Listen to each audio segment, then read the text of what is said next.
नमस्कार साथियों, मैं डॉक्टर आराधना दुबे हूँ। दोस्तों, आज का अपना जो टॉपिक है बहुत इम्पॉर्टेंट है उन गर्भवती महिलाओं के लिए या जो गर्भवती होना चाह रही हैं, जो कपल चाह रहे हैं कि हमको एक बच्चा प्लान करना चाहिए, बट उनको बच्चा नहीं हो रहा है। बार बार अगर बच्चा रुकता है तो 1 से 1.5 महीने या 2 महीने या 3 महीने या 4 महीने तक भी बच्चा अपने आप गिर जाता है। उन कपल्स के लिए, उन महिलाओं के लिए ये वीडियो बहुत ही इम्पोर्टेंट होने वाला है। तो दोस्तों, आप कंटिन्यू ये मेरा वीडियो देखिए। सबसे पहले वीडियो चालू करने के पहले, स्टार्ट करने के पहले मेरा आपसे यही निवेदन है कि आप लोग मेरे चैनल को सब्सक्राइब करिए और जो भी बेल आइकन है उसको प्रेस करिए, जिससे मेरा जो नया वीडियो आएगा आपको उसका नोटिफिकेशन मिल जाएगा। तो दोस्तों, अब अपन अपना वीडियो स्टार्ट करते हैं। दोस्तों, जिन महिलाओं को बार बार गर्भपात हो रहा है या जिनको प्रेगनेंसी होती है और बिना किसी वजह से अपने आप ब्लीडिंग होने लगती है, किसी को 1.5 महीने में, किसी को 2.5 महीने में, किसी को 3 महीने में, किसी को 4 महीने में, कई लोगों को तो ऐसा होता है कि 5 महीने तक आते आते 5 साढ़े 5 महीने तक बच्चा अबॉर्ट हो जाता है। इसके कोई भी कारण पता नहीं चलते हैं, बार बार हो रहा है। अगर ऐसी महिलाएं या ऐसे कपल ऐसी प्रॉब्लम से जूझ रहे हैं तो उनके लिए ये जो मैं बताने जा रही हूँ, ये आप उनको ध्यान से सुनिए। उसमें कुछ मेडिसिन्स भी बताऊंगी, उसके क्या कारण है जिसके बारे में भी अपन बात करेंगे।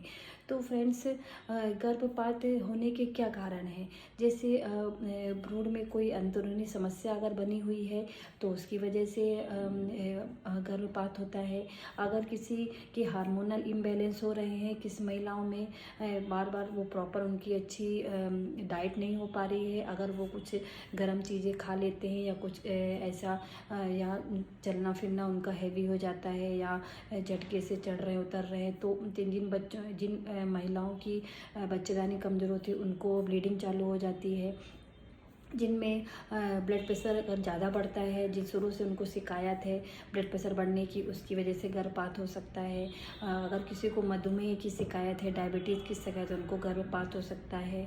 और जिनको थायराइड की प्रॉब्लम प्रेगनेंसी से पहले से है और उन्होंने प्रॉपर इस चीज़ का ध्यान नहीं दिया है, प्रॉपर जो थायराइड की मेडिसिन आती हैं वो नहीं ली हैं, तो थायराइड की शिकायत जिनको बनी रहती है उनको भी गर्भपात की समस्या बार बार होती है।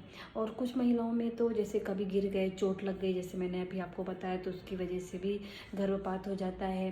तो और कई भी ऐसे और भी बड़े बड़े कारण हैं जिनको जैसे प्रॉपर उन्होंने कुछ गर्म चीज़ें खा ली या ऐसा पपीता ले लिया, गुड़ ले लिया, वो उनकी बॉडी को सूट नहीं कर रहा है तो भी इन चीज़ों से गर्भपात हो। तो ऐसी कई चीज़ें जो मैंने आपको बताई, इन मेन ये कुछ कारण हैं जिनकी वजह से गर्भपात की समस्या होती है। और कुछ महिलाओं को तो अगर गर्भपात पहले भी हो चुका है तो दोबारा भी 90% चांसेस रहते हैं कि अबॉर्शन होने के, गर्भपात होने के चांसेस ज़्यादा रहते हैं। तो अपने को इसमें कैसे पता चलेगा कि गर्भपात हुआ है? अगर आपको पेट में कोई हलचल समझ में नहीं आएगी, आपको ऐसा कोई फील नहीं होगा कि पेट में कुछ है, या आपको कुछ भी ऐसा महसूस ही नहीं होगा, तो आप समझ लीजिए कि गर्भपात हो गया है। आपको जैसे अगर 2 महीना है, किसी 3 महीना ब्लीडिंग, हैवी ब्लीडिंग चालू हो जाएगी तो आप समझ सकते हैं। आपकी जो बच्चेदानी में उसमें खूब ऐंठन के साथ खूब तेज़ दर्द हो के ब्लीडिंग होगी तो आप ये समझ सकते हैं कि गर्भपात है।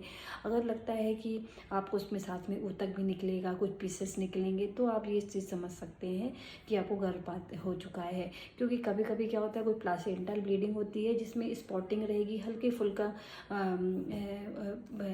क्लॉट्स रहे, हल्के फुल्की ब्लीडिंग होगी, तो आप उसको ये नहीं समझ रहे हैं गर्भपात हो रहा है। गर्भपात के जो लक्षण है वो मैंने आपको बता दिए। अब इससे बचाव के क्या तरीके हैं? इससे बचाव के लिए जो लोग, जो कपल्स, जो महिलाएं प्रेग्नेंट होना चाहती हैं तो उनको पहले से ही फॉलिक एसिड आती है वो लेना स्टार्ट कर देना चाहिए। और अगर गर्भवती नहीं है उसके पहले से ही फॉलिक एसिड लेना चालू कर दे। और जब गर्भवती हो गए हैं तो शुरू के 3 महीने तक फॉलिक एसिड कंटिन्यू लें। इससे क्या होता है, गर्भपात होने की समस्या ख़त्म रहती है। और फिर उसके बाद अपने को प्रॉपर विटामिन से लेते रहना चाहिए, जैसे ड्राई फ्रूट्स, हरी सब्जियां, फल लिए। अगर आप चाह रहे हैं कि आप प्रेग्नेंट हो तो आपको ये कंटिन्यू लेना है। साथ में कुछ विटामिन्स आते हैं, वो भी कंटिन्यू चालू रखना है। और आपको इस चीज़ का ध्यान रखना है कि अगर आप प्रेग्नेंट होना चाह रही हैं तो जो भी कुछ वैक्सीन्स वगैरह होती है वो भी आप प्रॉपर लगवाएंगे। तो ये आपकी जो बार बार गर्भपात जिनको होता है 2 महीने, 2.5 महीने, 1.5 महीने में, ऐसे मेरे पास बहुत सारे पेशेंट्स आते हैं जिनको वो प्रेग्नेंट तो होती हैं बट उनको शादी के 4 साल 5 साल हो गए हैं, हर किसी को हर साल में 2 बार अबॉर्शन हो रहे हैं, अपने आप हो रहे हैं। तो आप ये जो मैंने समझाया है इन चीज़ों का ध्यान रखें। और जिनकी हेल्थ ज़्यादा होती है उनको भी गर्भपात ज़्यादा होने के चांसेस होते हैं। तो मैंने आपको क्यों होते हैं, इसके क्या लक्षण हैं और क्या बचाव, ये मैंने आपको बताया। अब मैं कुछ मेडिसिन बता रही हूँ। एक कोलोफाइलम 30 करके आती है, ये आपको 2-2 बूंद कंटिन्यू चलने देना है। तो जो बार बार हैबिचुअल अबॉर्शन, बार बार गर्भपात की समस्या है वो कम हो जाएगी। दूसरी मेडिसिन है वाइबर्नम। वाइबर्नम भी आपकी मेडिसिन बहुत अच्छी है। जो 1 से तीसरे महीने तक जिनको 1 से 3 महीने के बीच में जिनको अबॉर्शन होता है उनके लिए बहुत अच्छी है वाइबर्नम। तो ये भी 30 आपको 2-2 बूंद कंटिन्यू चलने देना है जब तक आपकी रिकरेंट जो हैबिचुअल अबॉर्शन हो रहा है, जो बार बार गर्भपात, तो वो समस्या आपकी ठीक हो जाएगी। तीसरी मेडिसिन हेलोनियाज। हेलोनियाज ही बहुत अच्छी मेडिसिन है जिनको बार बार हैबिचुअल अबॉर्शन होता है, रिकरेंट अबॉर्शन होता है या बार बार गर्भपात होता है, तो आपकी ये समस्याएं इन तीनों मेडिसिन से ठीक हो जाएगी। तो आपको अगर ये मेरा वीडियो पसंद आया है तो ज़रूर लाइक